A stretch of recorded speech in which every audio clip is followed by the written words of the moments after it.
our whole World Cup victory hung in the balance with 2 minutes to go and a crazy penalty. I mean, he came in from the side almost as if it looked like match fixing. You know? I mean, he just came in from like nowhere and gave us. When you think of the Springboks winning the 2007 Rugby World Cup, many key players come to mind. But what if I tell you that the most influential of all the players that actually really made this happen was an All Black?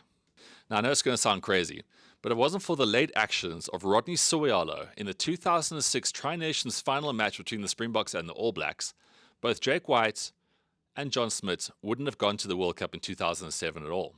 In episode 61 of the On the Bounce show, I discussed this with John Smit. I want to give us a sort of precursor to the World Cup, because at that stage, Jake's job was in jeopardy, kind of. Not kind of. 100%. I mean, it very much was. Oh, I can tell you. I'll never forget. We were staying in a game lodge just outside of Rustenburg because we were playing at the Royal Bafokeng Stadium, which is just outside of Rustenburg. The All Black game. Yeah. And we were 6 on the trot. We'd lost 6 on the trot. Remember, we lost Fourie, we lost Skulk for large portions of that season, and then in some of those 6, there were like 4 or 5 points either side. The only really devastating result was the 49-0, which was just a capitulation.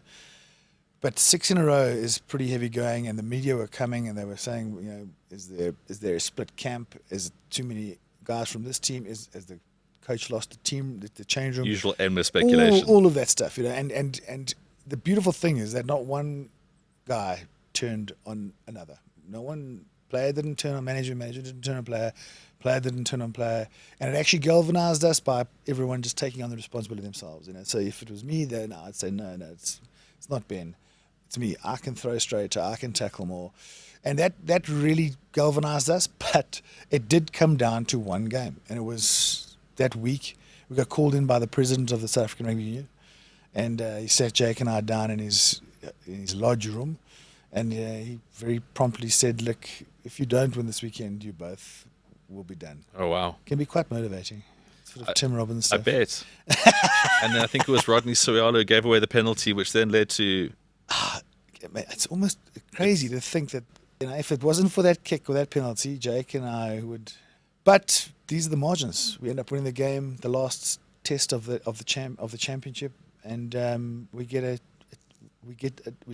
live to fight another day, and a year later we win the World Cup.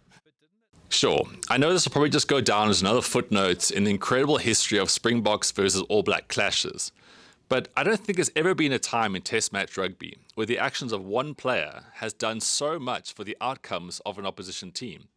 Now, if you look in the first half, he threw that absolute howler of intercept pass for Brian Abana to go score. That's 7 points.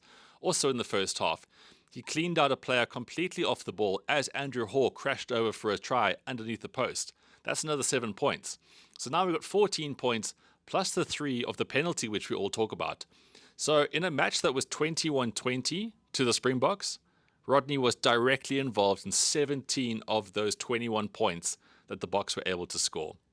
That was the game that basically allowed Jake White and John Smit to keep their jobs and for the Boks to become 2007 World Cup winners. It's pretty crazy looking back at it now. For the full episode with John, where we talk about this and so much more about that tournament and his career, catch episode 61 of the On the Bounce show. It's on YouTube or it's on any sort of podcast network where you get your podcasts from. Get it now. Of course, every single week you can catch us, but this episode in particular was something I really enjoyed putting together. So catch that, catch us every week. And Rodders, thanks, mate.